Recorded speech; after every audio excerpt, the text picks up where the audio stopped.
कहानी की शुरुआत साल 1654 अटलांटिक महासागर से शुरू होती है, जहां एक जहाज तूफान में फंसकर समुद्र में डूब रहा होता है और उसी के साथ जहाज में मौजूद एक बेहद खास बॉक्स भी गहरे पानी में समा जाता है। अगले सीन में कहानी सितंबर 2009 में आती है। यहाँ कुछ लोग उसी डूबे हुए जहाज की खोज करते दिखाई देते हैं। उन्हें जहाज में कई कीमती चीजें मिल चुकी होती हैं। शिप को तलाशने वाला व्यक्ति है वॉल्टर, लेकिन वॉल्टर की टीम अभी भी समुद्र में तलाश कर रही है, क्योंकि उन्हें वह खास बॉक्स नहीं मिला है जो हमने शुरुआत में डूबते देखा था। घंटों की खोजबीन के बाद आखिरकार वह बॉक्स भी उन्हें मिल जाता है। इसके बाद सीन में आता है जेम्स, जो वॉल्टर का दोस्त और पार्टनर है। दोनों खुश होते ही हैं कि तभी अचानक स्पेन की पुलिस आती है और वॉल्टर की टीम को और उनके जहाज को अपनी गिरफ्त में ले लेती है। सीन कट होता है कोर्ट रूम में, जहां पता चलता है कि वॉल्टर ने उस जहाज को खोजने के लिए स्पेन सरकार से कोई अनुमति नहीं ली थी, क्योंकि वह जहाज स्पेन के समुद्री क्षेत्र के बहुत करीब डूबा था। इसीलिए स्पेन की सरकार फैसला करती है कि जहाज से मिली सारी कीमती चीजें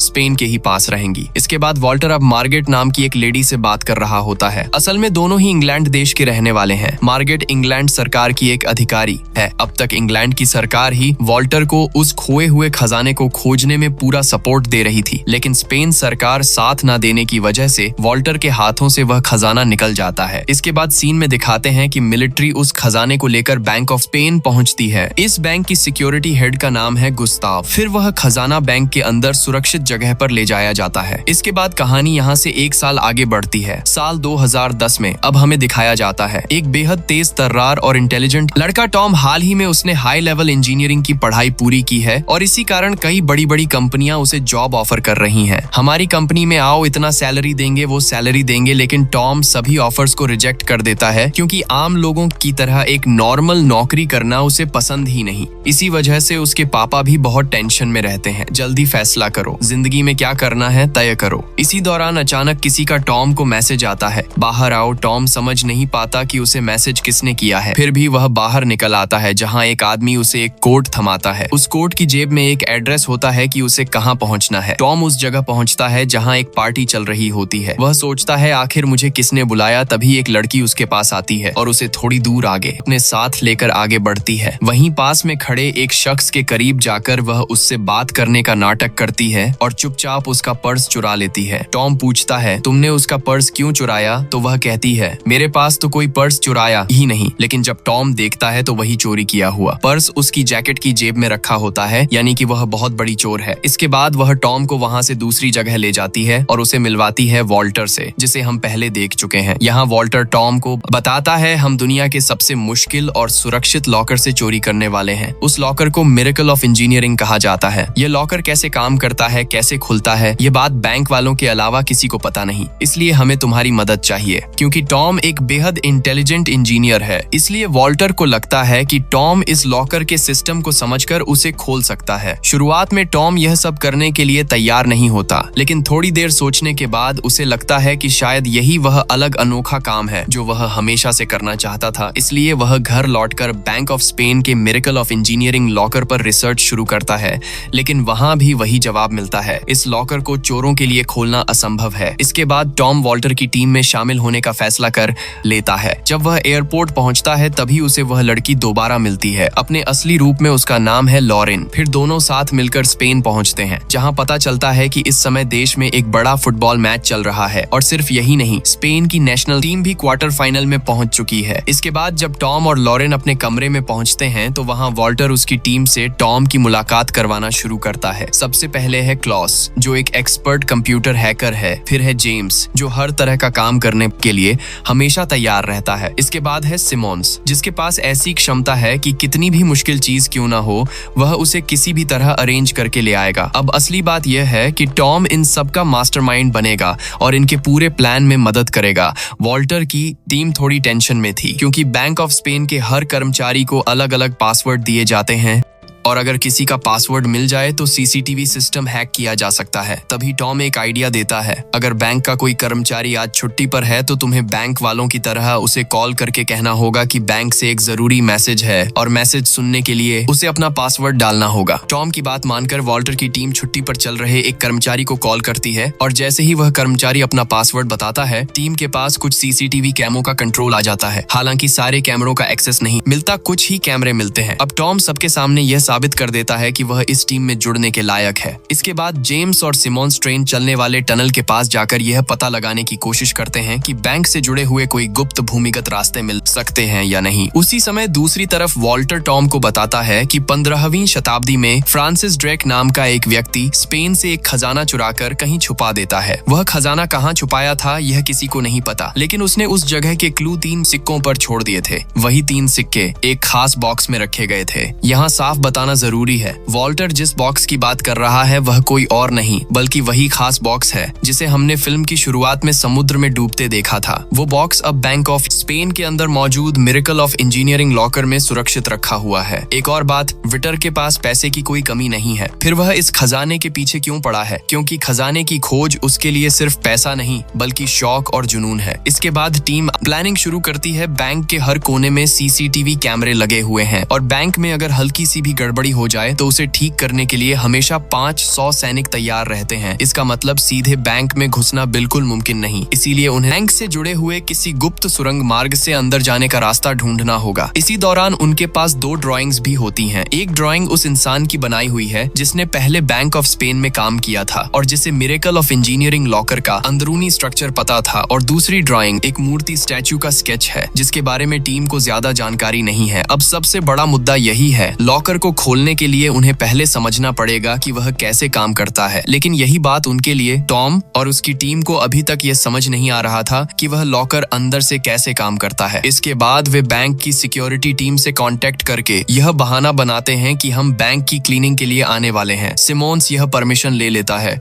और साथ ही क्लीनिंग कंपनी की तरह दिखने वाली एक फेक वैन भी तैयार कर लेता है। उधर दूसरी तरफ स्पेन के लोग खुशी से झूम रहे हैं क्योंकि उनकी फुटबॉल टीम क्वार्टर फाइनल जीत चुकी है। इसी बीच वॉल्टर की टीम में एक नई दिक्कत आ जाती है। उन्हें बैंक के अंदर जाकर एक डिवाइस की मदद से स्कैन करके मिरेकल ऑफ इंजीनियरिंग लॉकर का ब्लूप्रिंट लाना होता है। लेकिन जेम्स अपना भेष बदलकर बैंक में नहीं जा सकता क्योंकि वह पहले एक सैनिक रह चुका है और जैसे ही वह बैंक के अंदर जाएगा फेस स्कैनर उसकी पहचान निकाल लेगा और बैंक के लोगों को तुरंत शक हो जाएगा। इसलिए टॉम कहता है मैं बैंक के अंदर जाऊंगा। अगले दिन बैंक का सिक्योरिटी हेड गुस्ताव बैंक पहुंचता है और उसी के साथ क्लीनिंग स्टाफ बने सिमोन्स और टॉम भी बैंक के अंदर प्रवेश करते हैं। वॉल्टर की टीम सीसीटीवी पर यह सब देख रही होती है और तभी भेष बदलकर लॉरेन भी बैंक के अंदर पहुंच जाती है। वह खुद को उन अधिकारियों में से एक दिखाती है जो बैंक में मौजूद महंगी पेंटिंग्स की सुरक्षा की जांच करते हैं। यही उसकी मुलाकात गुस्ताव से भी होती है। बातों बातों में वह उसे काफी कप पकड़ाती है और फिर वापस ले लेती है। यह उसने क्यों किया यह बात आगे चलकर पता चलेगी। फिर सिमोन्स बेसमेंट में मौजूद सर्वर रूम तक पहुंचता है और जैसे ही वह वहां एक खास तौर पर छोटा सा डिवाइस लगाता है बैंक के सीसीटीवी कैमरों का पूरा कंट्रोल क्लॉज के पास पहुंच जाता है। इधर लॉरेन को एक पेंटिंग चेक करने के बहाने एक अलग कमरे में भेज दिया जाता है। वह भी पेंटिंग चेक करने का नाटक करती रहती है और क्लॉस उसकी हर हरकत को रिकॉर्ड कर लेता है। इसके बाद वह कमरे में रखे एक छोटे से लॉकर को खोलने की कोशिश करती है, लेकिन सीसीटीवी फुटेज में गुस्ताव को सिर्फ वहीं दिखता है कि वह पेंटिंग चेक रही है। क्योंकि क्लॉस उसकी स्क्रीन पर रिकॉर्ड किया हुआ वीडियो चलाता है, उस छोटे लॉकर से उसे एक चाबी मिलती है जिसे वह तुरंत स्कैन कर लेती है। उधर थॉम भी एक खाली कमरे में पहुंचता है क्योंकि ठीक इसी कमरे के नीचे मिरेकल ऑफ इंजीनियरिंग लॉकर मौजूद होता है, इसलिए वह वहीं एक डिवाइस रखकर नीचे मौजूद लॉकर को स्कैन करना शुरू कर देता है। उधर लॉरेन चाबी को स्कैन करके वापस वहीं रख देती है। उसी समय बैंक का ओनर वहीं पहुंच जाता है और उसकी बातचीत लॉरेन से होती है, लेकिन उसे इस बात का जरा सा भी अंदाजा नहीं होता कि उसने चाबी को उठाया था। इधर थॉम स्कैनर लगा ही चुका होता है कि अचानक कुछ लोग उसी कमरे में मीटिंग करने आ जाते हैं, लेकिन वह नीचे की तरफ होने के कारण किसी को दिखाई नहीं देता। उधर लॉरेन को एक और पेंटिंग चेक करने के लिए दूसरे कमरे में भेज दिया जाता है और वहां से भी उसे एक और चाबी मिलती है जिसे वह स्कैन कर लेती है। इधर थॉम बहुत देर तक स्कैनर लगाए रखता है और यही गलती बैंक की सिक्योरिटी को अलर्ट कर देती है। अलार्म बजना शुरू हो जाता है, सिक्योरिटी हाई अलर्ट पर चली जाती है, यहाँ तक कि मिलिट्री भी तैयार खड़ी हो जाती है। उधर लॉरेन जैसे ही दूसरी चाबी वापस रखने वाली होती है, बैंक का ओनर आता है और उसे तुरंत बाहर ले जाता है।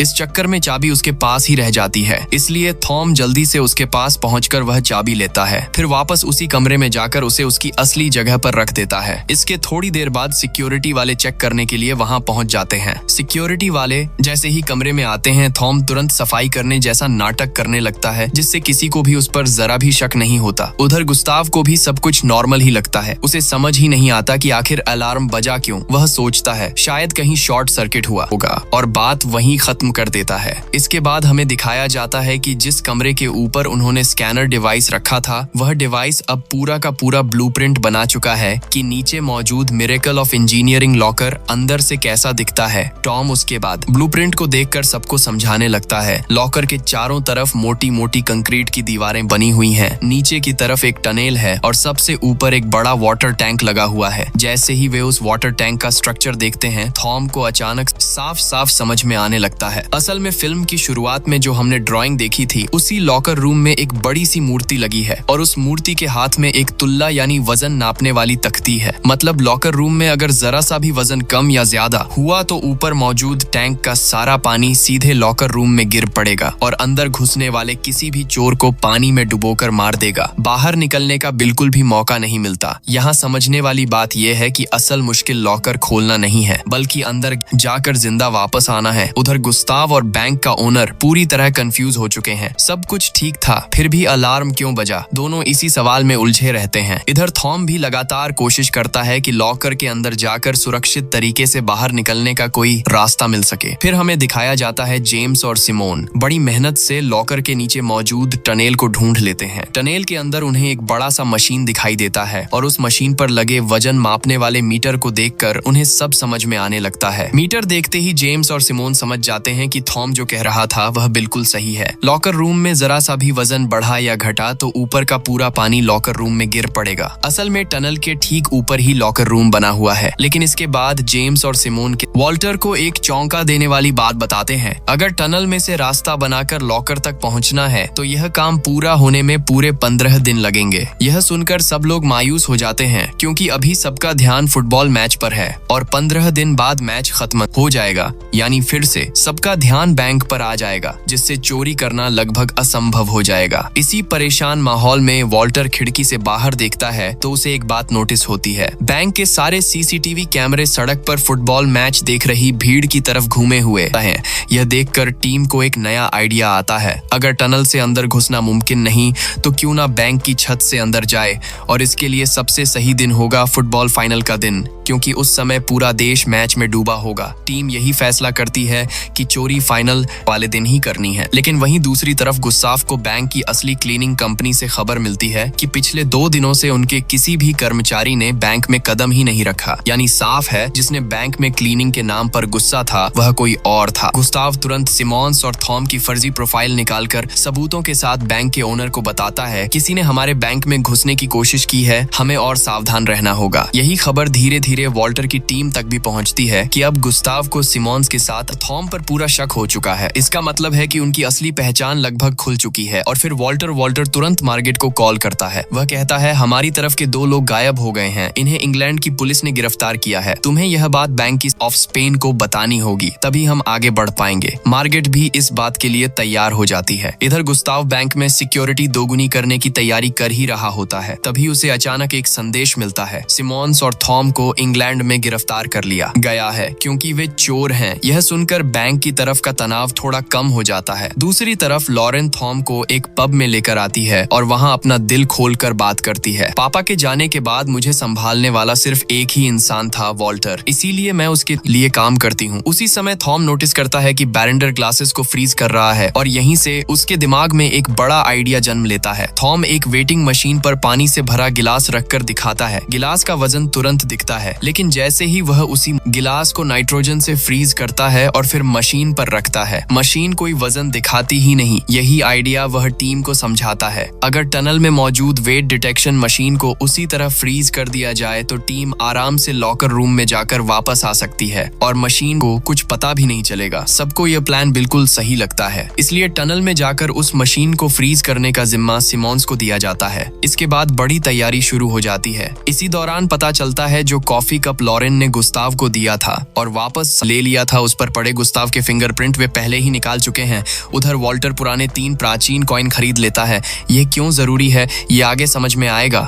इसके बाद लोरेन ने बैंक में जिन 2 चाबियों को स्कैन किया था उनकी ठीक वैसी ही 2 डुप्लीकेट चाबियां भी तैयार कर ली जाती हैं। अब सारी तैयारी पूरी है, कल ही उन्हें बैंक के अंदर घुसना है, इसलिए पूरी टीम आराम करने चली जाती है। यहीं हमें एक महत्वपूर्ण बात पता चलती है स्पेन की। सरकार ने जो खजाना अपने कब्जे में लिया है वह खजाना इस टीम को चाहिए ही नहीं। उन्हें तो सिर्फ 3 कॉइन वाला वह खास बॉक्स चाहिए, क्योंकि उन्हीं कॉइन के सुरागों से फ्रांसिस ड्रक ने जहाँ बड़ा खजाना छिपाया है वह जगह मिल सकती है। अगले दिन पूरा स्पेन फुटबॉल मैच देखने की तैयारी में डूबा हुआ है। क्लॉस अपने कंप्यूटर सिस्टम के आगे तैयार बैठा है। टनेल के अंदर सिमोन्स वेट डिटेक्शन मशीन को फ्रीज करने की तैयारी में है और एक तरफ वॉल्टर दूर से पूरा ऑपरेशन मॉनिटर कर रहा है। इसी समय जेम्स, थॉम और लॉरेन रस्सियों के सहारे बैंक की छत पर पहुंचते हैं। इधर गुस्ताव ने बैंक की सुरक्षा को बहुत ज्यादा टाइट कर दिया है, लेकिन तीनों ऊपर से एक ग्लास पैनल हटाकर धीरे धीरे बैंक के अंदर उतरते हैं और वहां से सीधे एक कमरे तक पहुंच जाते हैं। वहीं मौजूद एयर वेंटिलेशन डक्ट के जरिए आगे बढ़ते हुए वे लिफ्ट वाले सेक्शन तक पहुंचते हैं। यहाँ नीचे उतरते ही उन्हें एक बड़ा सा ब्रिज दिखाई देता है, लेकिन वह पहले से ही डिस्कनेक्टेड होता है, इसलिए वे एक सीढ़ी लगाते हैं। थॉम और लॉरेन पहले उस पार पहुंच जाते हैं। जेम्स भी चढ़ने लगता है, लेकिन उसका वजन इतना ज्यादा होता है कि सीढ़ी जोर जोर से डगमगाने लगती है। जेम्स लगभग गिर ही जाता है, लेकिन थॉम झट से उसे पकड़कर उसकी जान बचा लेता है। आगे बढ़ते हुए उन्हें एक दरवाजा मिलता है। क्लॉस काफी मेहनत के बाद उसका पासवर्ड हैक करता है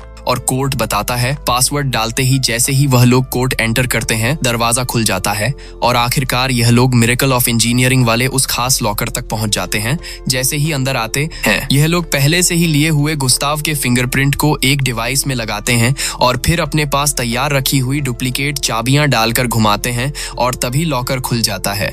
अंदर देखते हैं तो सच में वहां सोने की मूर्तियां रखी हुई दिखाई देती हैं और वह खजाने वाले बॉक्स भी उसी में सुरक्षित रखे हुए होते हैं। लेकिन अब सीधे अंदर जाना अभी भी मुमकिन नहीं है, इसीलिए टनल में मौजूद सिमंस उस बड़ी मशीन पर नाइट्रोजन स्प्रे करके उसे फ्रीज करने की कोशिश शुरू करता है। वह अपने पास मौजूद पूरा नाइट्रोजन स्प्रे कर देता है, लेकिन फिर भी लॉकर पूरी तरह फ्रीज नहीं होता। इससे सबको लगता है कि शायद योजना फेल हो गई, पर तभी धीरे धीरे लॉकर जमना शुरू होता है। अब अंदर आते ही मशीन पूरी तरह फ्रीज हो चुकी होती है, इसलिए उनका वजन अब मशीन पकड़ नहीं पाती और तीनों लोग उस खास बॉक्स को ढूंढना शुरू कर देते हैं जिसमें वो 3 कॉइन रखे गए हैं। लेकिन मशीन बहुत तेजी से अनफ्रीज भी होने लगती है। उधर गुस्ताव की टीम को बैंक के अंदर एक कबूतर दिखाई देता है और जब वह देखते हैं कि वह कहां से आया तो उन्हें वही जगह दिखती है जहां से जेम्स और उसकी टीम ने शीशा हटाकर बैंक में एंट्री की थी। यानी अब गुस्ताव को समझ आता है कि कोई अंदर आ चुका है। इसी बीच वॉल्टर और उसकी टीम को भी समझ में आ जाता है कि गुस्ताव को इनके अंदर होने का पता चल गया है, इसीलिए अब वॉल्टर वहां से बाहर नहीं निकल सकता। वह कहता है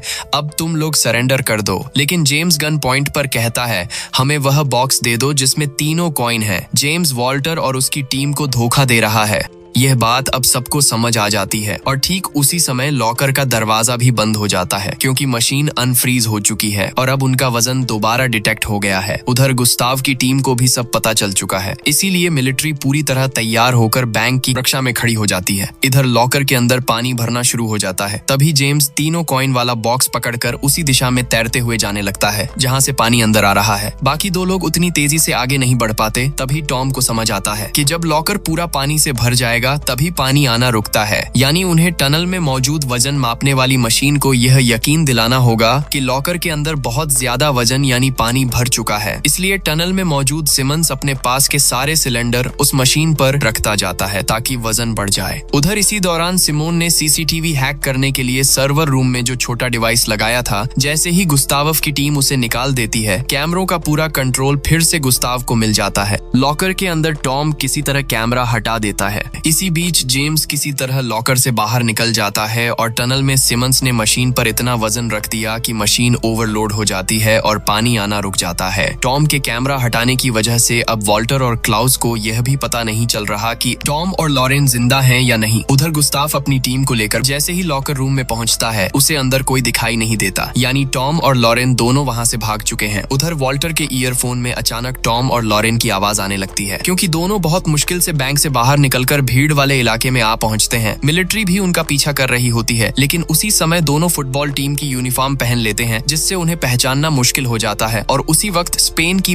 टीम फाइनल मैच जीत जाती है। शहर भर में जश्न शुरू हो जाता है। भीड़ इतनी ज्यादा होती है कि टॉम और लोरेन आराम से निकल जाते हैं। इसके बाद वॉल्टर मार्गेट से मिलने पहुंचता है और वहीं पता चलता है कि जेम्स असल में उसी के लिए काम कर रहा था। वही कॉइन बॉक्स चुराकर मार्गेट को देने के लिए थोड़ी बातचीत के बाद जेम्स वहां से चला जाता है। फिर मार्गेट उन तीनों कॉइन्स की जांच करवाती है और तुरंत पता चलता है कि वे असली नहीं बल्कि नकली हैं। असल में पहले ही वॉल्टर ने 3 पुराने कॉइन्स खरीदे थे। असली कॉइन मिलते ही लोरेन ने चुपचाप उन्हें बदल दिया था। यानी वॉल्टर को शुरू से ही पता था कि जेम्स मार्गेट के लिए काम कर रहा है। अब असली तीनों कॉइन वॉल्टर के पास हैं और इन्हीं कॉइन के निशानों में फ्रांसिस ड्रग द्वारा छिपाए गए बड़े खजाने का पूरा लोकेशन कोड छिपा है। जब वे उन क्लूज को डिकोड करते हैं, उन्हें पता चलता है कि वह खजाना बैंक ऑफ इंग्लैंड के नीचे छिपा हुआ है। इसके बाद लोरेन अपना भेष बदलकर बैंक ऑफ इंग्लैंड पहुंचती है। यानी अब यहाँ भी एक बड़ा चोरी का खेल शुरू होने वाला है। यहीं पर यह मूवी खत्म होती है। उम्मीद करता हूँ कि आपको यह मूवी पसंद आई होगी। धन्यवाद।